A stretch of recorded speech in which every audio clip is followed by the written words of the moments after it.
지금 바로 자, 오늘은 인간이 괴로움에 사여 있는데 이 괴로움을 해결하기 위한 방안이 뭘까? 또 일체 중생이 성불을 해야 하는데 이 성불을 하는 이 방법이 무엇일까? 이 청정법신 비로자나 불께서는 삼라만상 두두물물을 통해서 이미 말없는 설법을 하고 계시고, 또 석가세존께서는 천백억 화신으로 이미 팔만대장경과 일체 중생들의 모습을 보이면서 이렇게 진리를 설파하고 계시지만은 우리는 이 무지한 무명 업식으로 인해서 그 도리를 깨치지 못하고 있습니다. 그래서 오늘은 자성불을 찾아가는 길이라고 하는 주제를 가지고 여러분들과 함께 어떻게 하면 이 고통을 벗어나서 행복을 할 수 있는가 하는 문제를 같이 한번 느껴보는 시간을 가지려고 합니다. 그래서 세 가지 테마를 가지고 얘기하려고 하는데, 첫째는 부처님께서 이 땅에 오신 이유가 무엇일까? 그리고 무엇을 우리에게 가르치고자 했을까 하는 부분을 가지고 얘기를 할 것입니다. 그 다음 두 번째는 우리들이 가지고 있는 이 몸과 마음, 그리고 우리들이 보고 듣고 느낄 수 있는 이 삼라만상 우주의 일체 존재에 대한 그 근원이 무엇인가 하는 이 부분을 대성기신론이라고 하는 마명보살이 지은 불교계의 명작이죠, 명작. 이 논설을 통해서 한번 살펴볼 예정입니다. 그리고 세 번째는 이 진리라고 하는 이 실상의, 생명의 실상의 자리에 그 모습이 과연 무엇인지, 그리고 깨달았다라고 하는 그 진리의 세계가 무엇인지, 이런 부분을 이제 육조해능 스님의 단경과 그 다음에 또 이렇게 황벽 스님의 전심보묘, 그리고 삼조 성찬 스님의 진심명을 통해서, 또 그리고 조사님들 어록을 통해서 한번 대답을 한번 찾아보고자 합니다. 그런 세 가지 테마를 가지고 여러분들에게 설명을 할 테니까, 비록 좀 딱딱하고 좀 난해하고 또 어려운 그 개념적인 용어가 있다 하더라도 아시는 척 하시고, 아시는 척 하면 깨달아지는 거니까 그렇게 좀 받아들여졌으면 고맙겠습니다. 너무 딱딱하면 이렇게 머리에 지가 나고 어깨가 경직되어서 이렇게 말초신경들이 스님의 마음을 이렇게 이심저심하지 못해요. 그러니까 이완을 하시는 게 중요합니다. 자, 그러면 이제 첫 번째, 이 부처님이 이 땅에 왜 오셨는가 하는 부분을 두 가지 팩트를 가지고 얘기를 하려고 합니다. 첫 번째는 우리 부처님 오신 날만 되면 항상 그 얘기를 많이 하는 내용이 있죠. 천상천하 유화독진, 하늘 아래 땅 위에 나 홀로 존귀하다. 이 탄생기를 통해서 부처님께서 우리들에게 깨우치시고자 하는 그 진리를 우리가 한번 이해해 봐야 됩니다. 자, 하늘 위에, 하늘 아래 땅 위에 가장 존귀한 것은 나 홀로라고 해서 아라고 해서 천상천하 유아, 오직 나. 이 아는 뭘까요 도대체? 그래서 이 아는 웬만하면 불교에서는 나다 너다라고 하는 이런 개념으로 표현하지 않습니다. 그 해석하면 안 돼요 원래. 그래서 이 한문의 그대로의 아라고 얘기를 합니다. 아는 뭘까? 그건 이제 소위 이제 우리들 지금 이렇게 육신을 끌고 왔듯이 우리가 지금 이렇게 갖고 있는 이 몸뚱아리의 나, 그리고 너, 이런 개념의 나가 아니에요. 또 한 가지는 우리가 지금 생각하고 감정, 오감을 느끼는 이런 마음들의 나가 아니라는 거예요. 만약에 우리 몸이 하늘 아래 땅 위에 제일 존귀하다고 한다면 말이 안 되죠. 부모님도 계시고 형도 있고 선생님도 계시고 한데, 그래서 그런 뜻이 아니고, 또 그 다음에 우리가 생각, 번뇌, 망상을 일으키는 이 마음을 만약에 천상천하 유호독존이라고 했다면 그것 또한 부처님의 참뜻은 아니라고 생각이 됩니다. 그래서 이 뜻이 뭘까라고 봤을 때 그 아의 핵심이 있는데 그 아라고 하는 것은 바로 우리 모두가 누구나가 다 함께 가지고 있는 청정법신이라고 하는 자기의 참나, 진여 본성 또는 자성이라고 하는 이 자성부를 일러서 하늘 아래 땅 위에 가장 존귀한 존재라고 하는 겁니다. 그럼 우리는 지금 사실은 보면 이와 같이 천상천하 유화독지는 참나를 모르고 그냥 육신과 번뇌망상 일으키고 생각 감정 일으키는 이 생각을 갖고 마음을 갖고 살아가다 보니까 고통이 따르지만 부처님께서 말씀하신 그 참나를 깨친다면 우리는 고통에서 벗어나지 않을까라고 이렇게 한번 대답을 내려봅니다. 그 다음 또 두 번째는 법화경 방편품에 보면은 부처님의 그 이 세상에 출현하시는 재불출세의 일대사 인연이라는 말이 나옵니다. 일대사 인연, 부처님께서 이 세상에 출현하신 일대사 인연은 뭘까요, 도대체? 물론 그 경에서는 부처님의 직연을 열어서 보이고 깨닫게 해서 들어오게 하기 위해서 부처님이 이 땅에 출현하셨다라고 하는데 부처님의 직연을 열어서 보이고 깨쳐서 들어가게 한다는 그거는 과연 무엇일까? 이 의미를 새겨야 돼요. 그 육조 해능 스님께서는 이거를 뭐라고 말씀하셨냐면은 부처님의 일대사 인연이라고 하는 것은 바로 좀 전에 말씀드렸던 천상천하 유화 독존의 아인 자성불인 참나를 깨치는 것이 바로 부처가 되는 것이니까 부처가 세상에 태어났다는 것은 바로 깨치는 순간이다.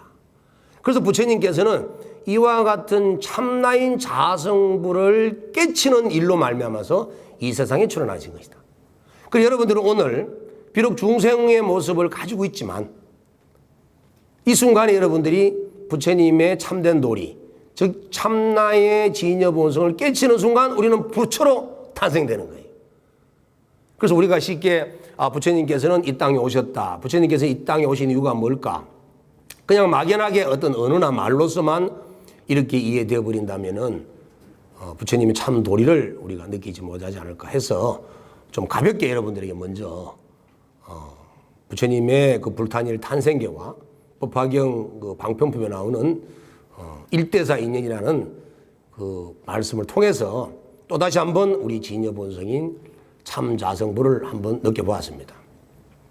자, 그러면 이 몸과 우주와 몸과 우주는 둘이 아니죠. 불교계에서는 이 인간관이 공통적 인간관이 색수상행식이라고 그러잖아요. 물질인 지수화풍과 이제 수상행식의 정신작용을 합해서 오온이라고 그러는데 이 오온이 이제 우리 인간이라고 하는데 거기에 색은 우리 몸을 이루고 있는 지수화풍만 있는 것이 아니고 이렇게 마이크나 산하 대지 일월 광명처럼 온 그 우주 밖에 태양 달 전체를 다 만들 수 있는 그런 물질도 포함하고 있는 거예요. 그 색이라는 말에는. 그래서 이 몸과 우주, 이 물질인 몸과 우주, 그리고 내 마음의 근원은 무엇인가? 그래서 우리가 지금 어릴 때 어머니 뱃속에서 태어나서 막상 보고 나니까 세상을 보기 시작하니까 원래 세상이 이미 존재하는 것처럼 보이잖아요. 그래서 초기 불교에는 이제 아공, 나는 지수화풍 또 수상행식이라고 하는 오온으로 이루어져 있는 존재이기 때문에 공하다 해서 아공은 채택이 돼요.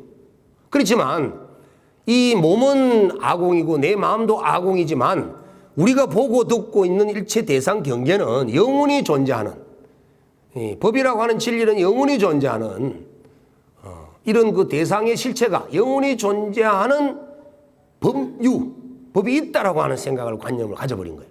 그래서 초기 불교의 수행자들의 마음의 관념은 아공 법류입니다. 나는 공했지만 우리가 보고 듣고 느끼는 이 세상의 법은 법계는 영원히 있는 것이다. 이렇게 받아들였지만 대성불교에 오게 되면은 아공, 법도 공하돼서 법도 공한 세계를 깨닫게 됩니다. 그래서 오늘 여기서 지금 얘기하고 있는 내 몸과 바깥 현상 경계와 내 마음의 근원은 무엇이냐? 이걸 이제 우리가 쉽게 하면 그럼 아공 북공이니까 통밥제 가지고 그럼 공이겠네. 이렇게 생각을 할 수도 있습니다. 근데 공이라고 얘기를 하면 너무나 답이 되질 않아요. 공은 너무나 막연하잖아요. 근데 그건 공이라고 하지 않습니다.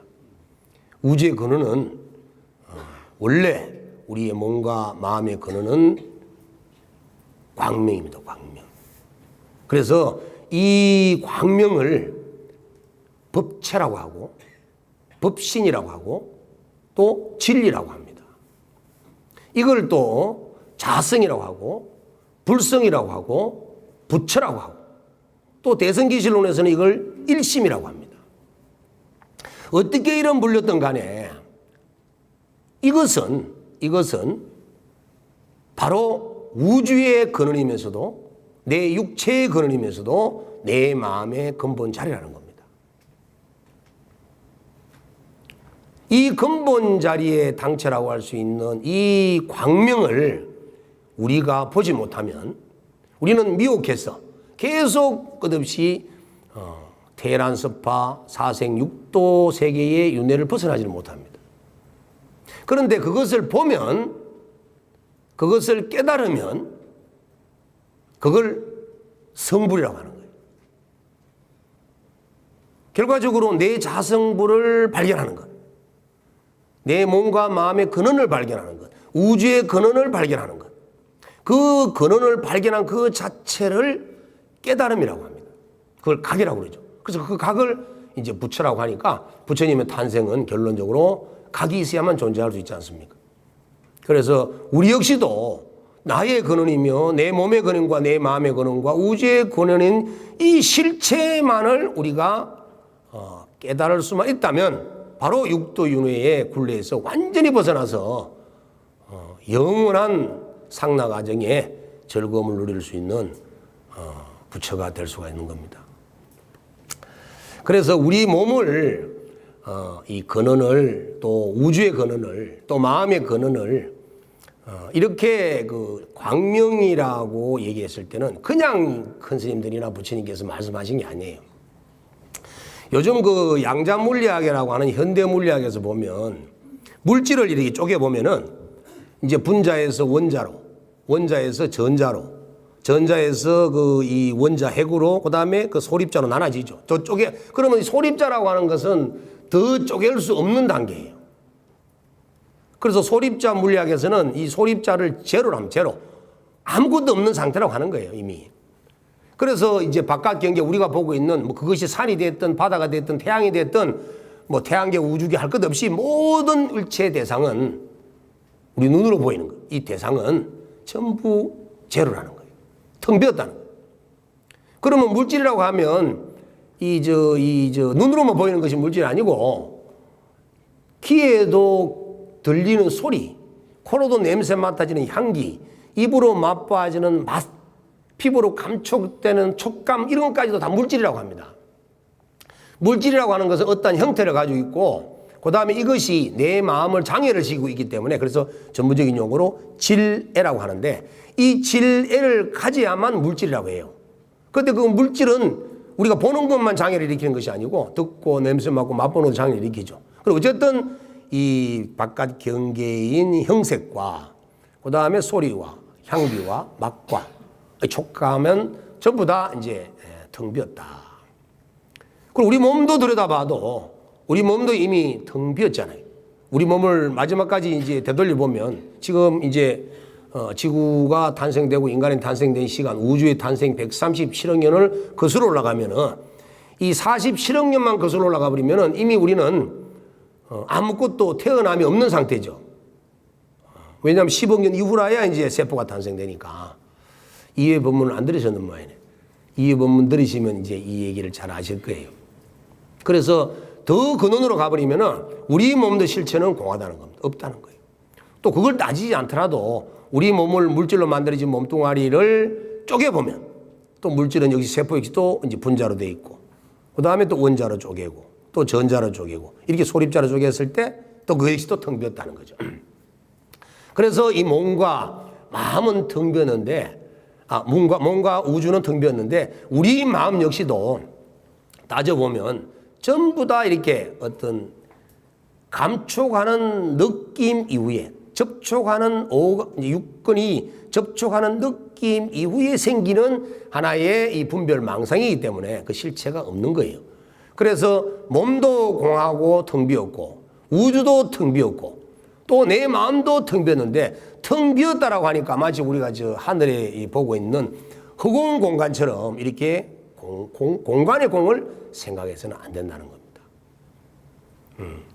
그래서 우주를 만들었던 근본 자리에 텅 빈 곳에 우리 몸을 만들고 우리 마음을 만들었던 텅 빈 곳의 그 자리는 오직 광명뿐이라는 거예요. 광명. 자, 그러면 이 광명으로 이루어져 있는 나의 참나인 이 법신을 왜 우리는 보지 못할까? 우리는 왜 깨닫지 못할까? 간단한 이치입니다. 간단한 이치. 오늘 여러분들께서 이렇게 해운대 오셨으니까 나중에 가실 때 꼭 바닷가를 한번 보고 가세요. 아주 아름다운 곳이고 전 세계 유명한 휴양지 중에 하나입니다. 그리고 해운대 와서 바닷가를 못 보고 가시면 또 억울하죠. 그래서 바닷가에 가보시면 그 파도가 있습니다. 파도가 일어날 때는 그 바람이 불면 물결이 일어나죠. 또 그뿐만 아니고 그 바다 속에 밀물과 설물이라고 하는 물의 이 흐름의 변화가 있기 때문에 또 물결이 일어납니다. 그렇게 물결이 일어난 상태가 파도가 있는 상태가 되면 여러분들의 얼굴을 거기 비춰보면 얼굴이 잘 나타나나요? 하늘에 구름도 안 비치고 푸른 하늘도 안 비치고 달도 안 비치고 태양도 안 비쳐요. 왜? 물결 때문에. 그런데 만약에 어느 신통한 능력을 가진 분께서 해운대 바닷물을 얼음 땡 하고 이렇게 멈춰버렸어. 그러니까 물결이 전혀 일어나지 않고 파도가 전혀 일어나지 않는 아주 이렇게 맑은 명경과 같은 거울 상태가 된다면 여러분들의 얼굴뿐만 아니라 하늘의 모습들도 환히 비추겠죠. 그와 마찬가지. 파도가 있으면 물결이 일어나면은 다른 대상을 비추어 담을 수가 없듯이 또 거울에 때가 끼면은 사물을 제대로 비출 수가 없듯이 우리의 마음 역시도 분별하거나 이렇게 생멸 일어났다가 사라졌다가 일어났다가 사라졌다 이렇게 요동을 치는 마음이 일어나게 되면 바다의 파도처럼 어떠한 사물을 진실된 모습을 비출 수가 없다는 거예요. 그래서 완전하게 바닷물을 딱 얼음 땡같이 멈추는 것처럼 우리의 마음도 분별망상이 일어나지 않는 요동치지 않는 얼음 땡으로 만드는 상태를 대원경지라고 합니다. 유식학에서 대원경지. 하나의 큰 거울이 맑아서 온갖 지혜가 드러나는 것 같다.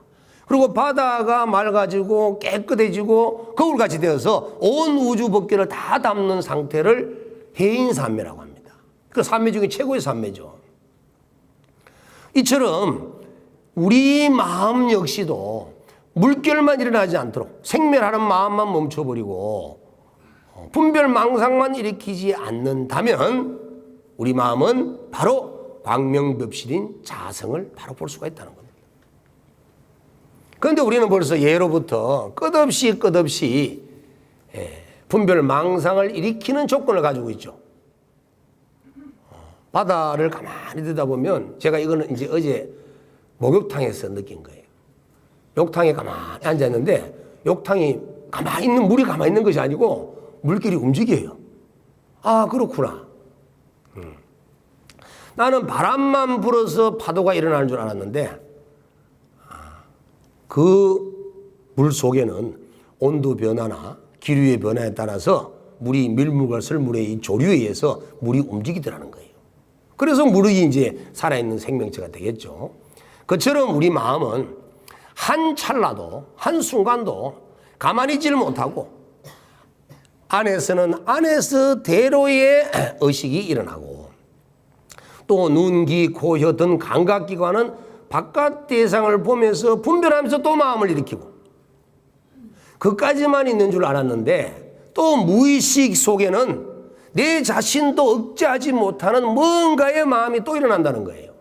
이렇게 해서 내 마음은 얼마나 요동치고 있느냐 보니까 부처님은 찰나간의 마음이 요동을 친다 하셨어요. 그 찰나라는 것은 75분의 1초입니다. 75분의 1초. 이게 우리가 찍은 카메라의 영상물이 움직이는 동영상물로 나타나려고 그러면은 이 1초에 25카트가 지나가면은 움직이는 모습으로 만들어진대요. 그러면 75카트가 만들어진다면 얼마나 빨리 움직이는 겁니까? 우리 마음이 그렇게 움직인대요. 그래서 그런 마음이 일어나기 때문에 그 마음으로 인해서 우리의 참 본성인 진여를 보지 못하는 거예요. 좀 더 설명을 하면 이와 같이 내 자신도 모르게 또 내 스스로도 알게 이렇게 무의식적 의식적 분별심과 망상 생각 감정이 일어나는 데는 이유가 있다는 거예요. 자, 첫 번째는 우리 몸은 어디서 왔나요? 어머니 아버지를 통해서 왔죠. 또 어머니 아버지는 또 윗대의 어머니 아버지를 통해서 왔습니다.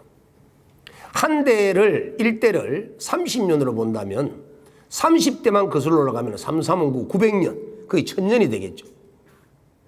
그래서 나를 낳아준 부모님을 근간으로 바탕으로 해서 30대만 거슬러 올라가게 되면 900년 1000년 동안에 우리는 20억이라고 하는 조상님들을 두고 있는 거예요. 30대만 올라갔는데도. 자, 그러면 그 20대 전에 그 할아버지는 19대 할아버지에게 DNA를 준 거예요. 복제를 해놨다는 겁니다. 유전 정보를 주는 거예요. 그럼 19대는 18대에게. 이렇게 해서 오늘날 내 몸에는 20억이라고 하는 수많은 조상님들의 DNA를 머금고 있는 세포를 가지고 있습니다. 자, 그러다 보니까 내 혼자라고 하는 내 입장에서만 본다 하더라도 내가 가지고 있는 전생의 업력과 지금 현재 내가 일으키고 있는 분별망상의 훈습된 습기들이 너무너무 많은데, 그러면 2억이라고 하는 수많은 조상님들의 습기를 내가 다 머금고 있다 보니까 내 습기가 얼마나 많아지겠어요?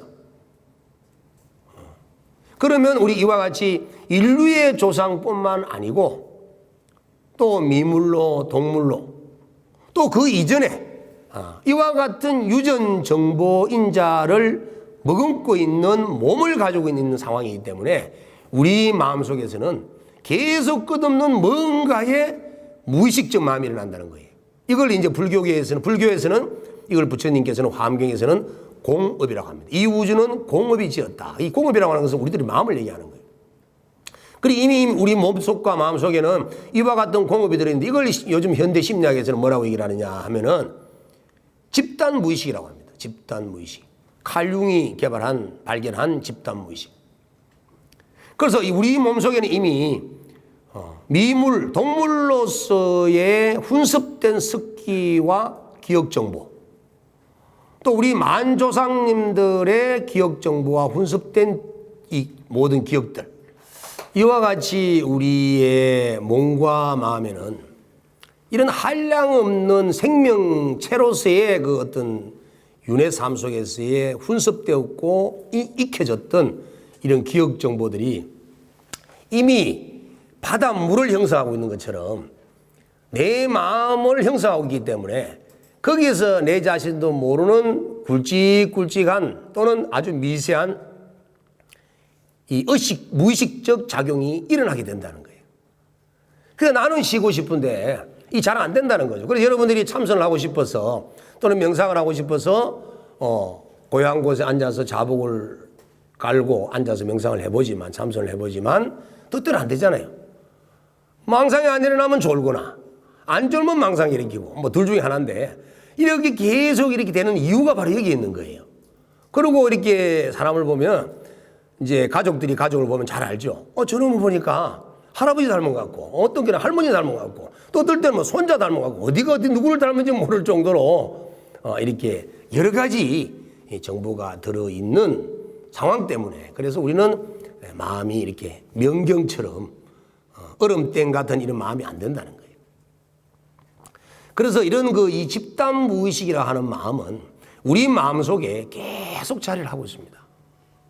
몸을 버리지 않는 한은 이 집단 무의식을 조절하기가 그렇게 쉽지가 않다는 거예요. 그래서 지금 이제 당대나 또 전대에 우리 큰 스님들께서 깨달으심을 얻으셔가지고 일체지를 얻으셨다. 또 나는 각자다라고 할 때는 정말 대단하신 분들이죠. 이런 그 무의식적, 즉 집단 무의식을 조복시키고 항복받고 현재의 내 의식도 항복시켜서 고요한 이렇게 얼음땡의 경지, 이런 청정한 진여의 경지로 들어갈 수 있다는 것은 정말 타고난 근기가 아닐 수가 없습니다. 그래서 부처님 석가세존 같은 분 같은 경우는 과거생에 수행을 하신 그 인연 덕분에 그렇게 되신지는 모르겠지만 상근기 중에 상근기시잖아요. 우리 근기가 얼마나 되는 줄 아세요? 근과 기는 원래 다릅니다. 합해서 이제 근기라고 하는데 근기도 상중하가 있죠. 상에도 또 상중하가 있으면은 중에도 상중하가 있고 하에도 이러면 이제 구가 되니까 구는 근이고 또 구는 기니까 근기를 합하면 80일이죠. 그리고 구구는 80일. 옛날 큰 스님들 이제 열반송에 막 남겨놓는데 가지각색이라는 겁니다. 다 이렇게 사람은 각양각색, 각가지의 이렇게 업식 분별을 내고 있다 하는 그런 의미로 이제 이렇게 구구는 80일 이렇게 얘기를 합니다. 그건 근기를 얘기하는 거예요. 일초직입 열애지라고 그래서 석가세존같이 단순간에 한 방에 그냥 이 진여 본성으로 들어갈 수 있는 그런 경지도 있는가 하면 이 중근기 이하의 우리 범부로서는 이런 상태가 되기라는 것은 상당히 어렵다는 얘기예요. 그렇지만 일념을 가지고 집념을 가지고 열심히 노력한다면 반드시 이 조상님들의 이런 집단 무의식을 조복시킬 수가 있습니다. 그래서 스님들께서는 출가를 하신 거예요. 왜? 조상님들의 인연관계를 깨달음을 얻기 위해서 단절시키기 위해서 출가를 하신 거예요. 여러분들은 아직 출가를 못 하셨기 때문에 조상님들의 마음을 계속 안고 계셔야 되고 그건 정말 대단하신 분이 여러분들도 대단하십니다. 그럼에도 불구하고 신신과 종교에 대한 어떤 그런 절대적 믿음을 가지고 법을 설하는 곳이면 또 법회가 있는 곳이라면 열심히 찾아다니시는 여러분의 모습을 보면 정말 대단한 분대로 저는 감히 여러분께 칭찬을 드리고 싶습니다.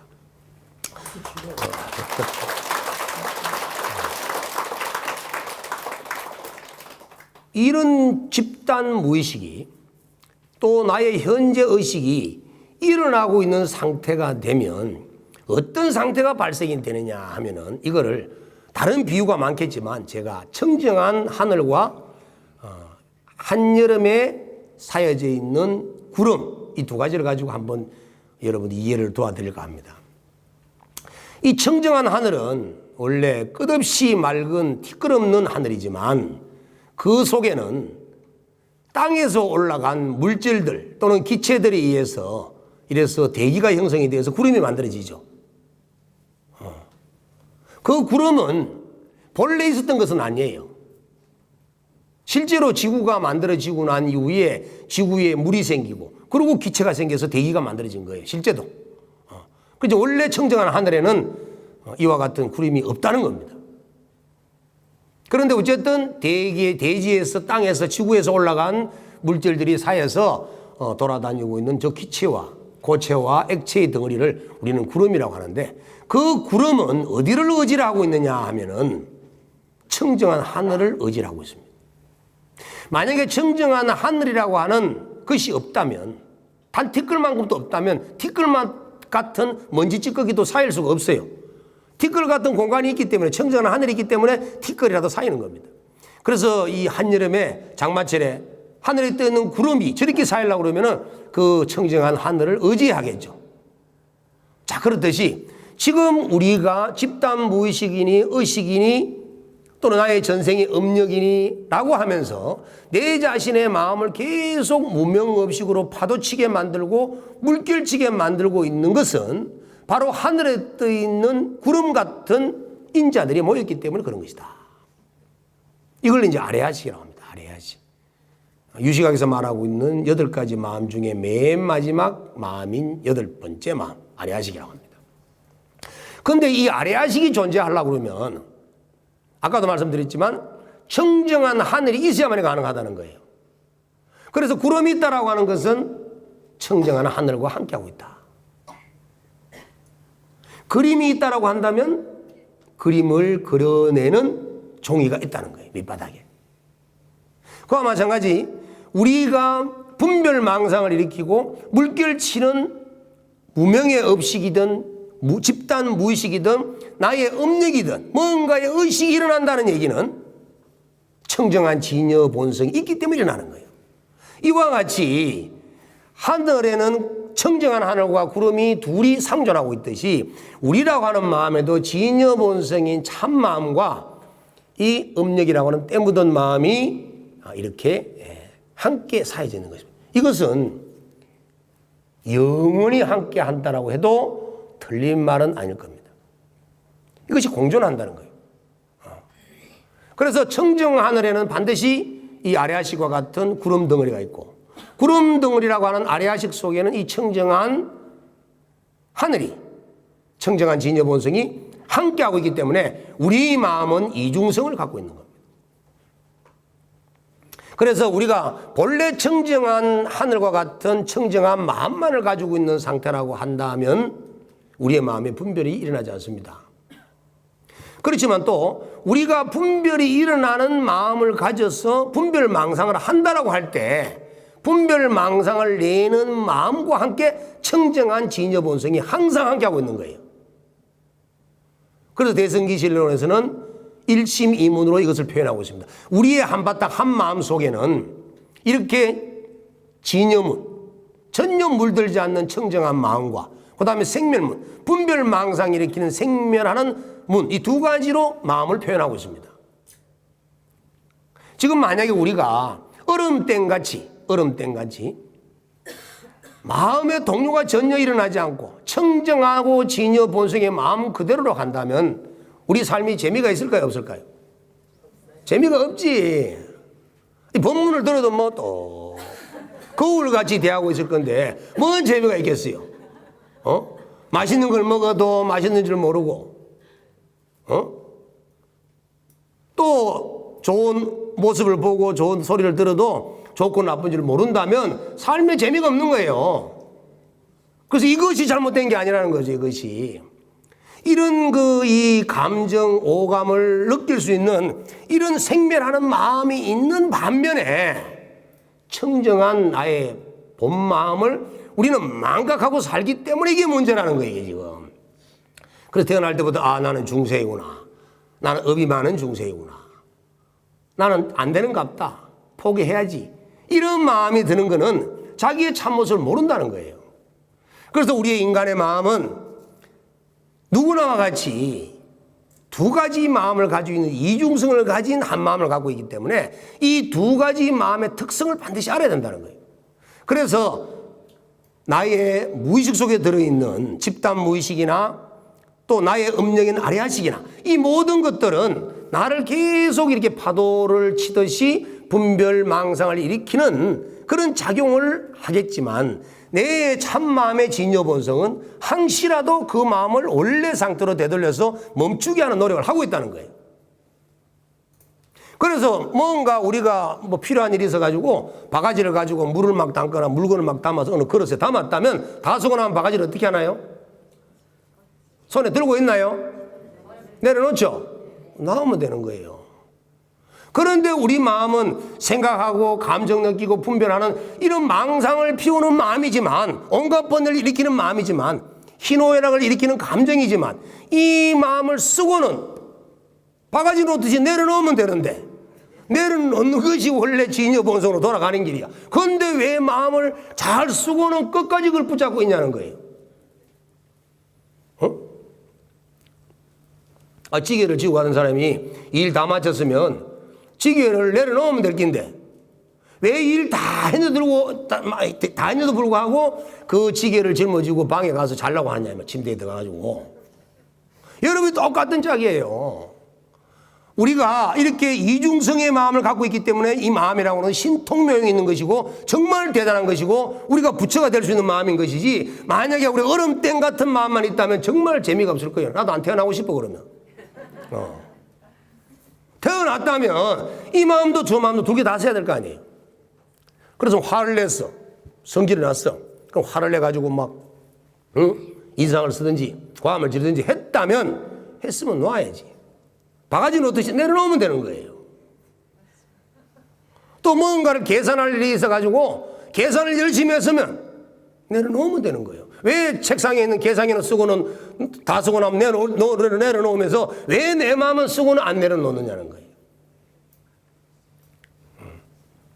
이 두 마음은 영원히 함께합니다.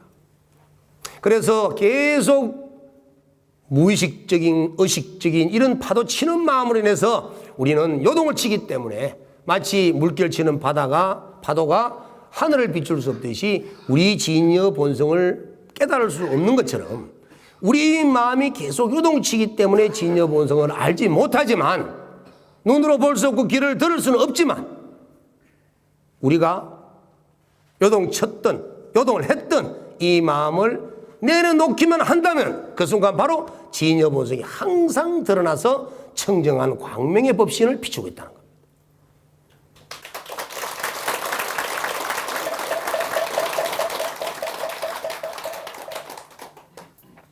그래서 이 조사 스님들은 이러한 깨달음의 세계, 이런 부처님의 경지, 또 청정자성이라고 하는 자기의 참나가 어떠한 모습인지를 어떻게 표현하고 있는지 한번 살펴보겠습니다.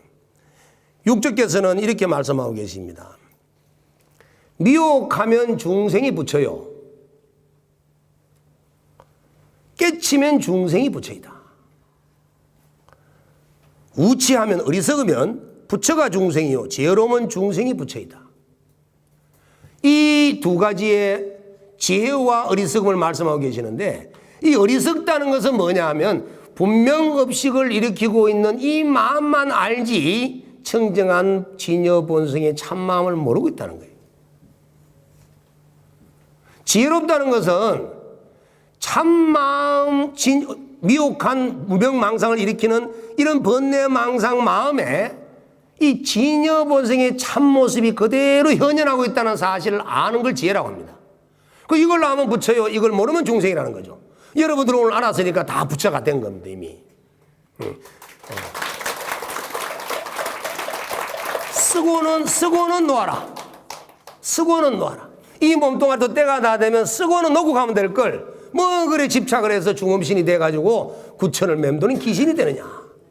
놓고 또 가면 될 게 또 딴 생각이 일으키듯이 다른 몸 받으면 될 건데 뭘 그리 애착하냐는 거예요. 그래서 육조 스님께서 그렇게 말씀하셨고, 또 기실론에 보게 되면은 마음의 봉성은 항상 망념이 없는 무념이기 때문에 변하지 않는다. 이처럼 염을 떠난 마음을 청정심, 일심, 진여, 법신이라고 한다. 이렇게 했습니다. 자, 망념이 없는 무념. 망념은 뭐죠? 이런 생각, 저런 생각, 이런 감정, 저런 감정을 일으키는 걸 망념이라 합니다. 무념은 뭘까요? 이런 생각, 저런 생각을 하지 않는 걸 얘기하는 걸 무념이라고 합니다. 망념과 무념은 지혜와 어리석음과의 차이고 부처와 중생의 차이.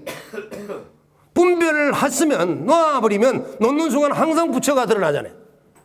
그래서 일상생활 속에서도 항상 내 자신이 부처로 살 수 있는 방법은 저 달나라에 가 있는 부처님은 우리에게는 아무 도움이 되지 않습니다. 저 은하계에 꽁꽁 숨은 부처는 아무 이해관계가 없습니다. 부처는 현실 속에서 부처가 돼야 되는 것이지 뭐 저 우주 밖에 있는 부처가 뭘 필요가 있겠습니까? 그런데 그 부처는 이미 내 집 안에 있는 것도 아니요 내 안에 있다는 거예요. 분별망상 일으키고 짜증내고 성내고 마음 아파하는 이 마음을 놓기만 하면 바로 부처가 항상 하기 때문에 우리는 언제든지 부처님을 품고 사는 거예요. 이래서 이 조사님도 이렇게 말씀하신 겁니다. 그래서 무념을 관찰하는 것은 바로 부처님의 경지다. 무념을 관찰한다는 게 뭐죠? 내가 생각과 감정을 일으키지 않는 것을 또렷이 아는 상태를 무념을 관찰하는 상태. 이 상태가 되면은 이미 부처님의 경지라는 겁니다. 성불이 참 쉽죠? 얼마나 쉬워요 이게. 자, 그러면 이제 결론을 내리겠습니다. 우리 중생들이 나의 참 본성인 청정광명의 진여 본성을 깨치지 못하고 보지 못하고 알지 못해서 윤회의 삶에 허덕이는 이유는 내 마음의 이중성을 인정 못했기 때문에 그런 겁니다. 내 마음의 이중성을 깨치지 못해 그런 것이다. 나라고 하는 마음은 변화무상한 마음이고 신통묘용하는 마음인 이유는 번뇌망상을 할 줄 알기 때문에 그런 겁니다. 번뇌망상도 할 줄 알고, 미움은 밉다라고 할 줄도 알고, 닮은 단 줄도 알고, 기쁨은 웃을 줄도 아는 이런 마음을 갖고 있으면서 그 이면에 들어있었던 청정한 고요한 성품인 본성의 부처 마음을 알지 못했기 때문에 우리는 계속 중생으로 허덕이게 되는 겁니다. 그러나 우리가 이 순간 대성기실론이나 또는 조사님들의 어록을 통해서 살펴본 바로 비용한다면 내 마음의 이중성을 알고 언제든지 생을 위해서 보고 듣고 냄새 맡고 맛보고 분별하는 견문각지 일상생활 속에서도 내 마음을 자유자재로 쓰고는 항상 제자리로 놔둬버리면 그 자성의 본성에 의해서 그 본성은 자성이 무자성이니까 본래 자리로 되돌아간다는 거예요. 쓰다가 놓으면 제자리 될 거, 고무줄도 땡기면 놔버리면 제자리로 돌아가는데 왜 우리 마음은 쓰고는 끝까지 그것을 가져가느냐. 그래서 오늘 여러분이 어떤 마음을 쓰더라도 좋은 마음을 오래 쓰시고 만약에 힘들고 어려운 마음을 쓰신다면 그 쓰는 마음을 딱 잘라버리고 본래의 일상으로 평상심으로 돌아가 버린다면 여러분들은 항상 부처와 중생을 함께 아우를 수 있는 정말 멋진 사람이 될 수 있기 때문에 여러분들은 머지않아 성불할 수 있다고 생각합니다. 자, 그것들을 이렇게 오늘 이 진심법문 이렇게 경청해 주시기 위해서 또 자리를 빛내주기 위해서 찾아주신 대덕고성 큰 스님들과 특히 우리 대성공 사형사제 스님들께 진심으로 감사 말씀드리고 또 진짜 멀리서 이렇게 와주신 우리 각 사찰에 우리 정말 훌륭하신 대덕불자님들께 정말 진심으로 감사를 드립니다. 다 같이 성불합시다. 감사합니다.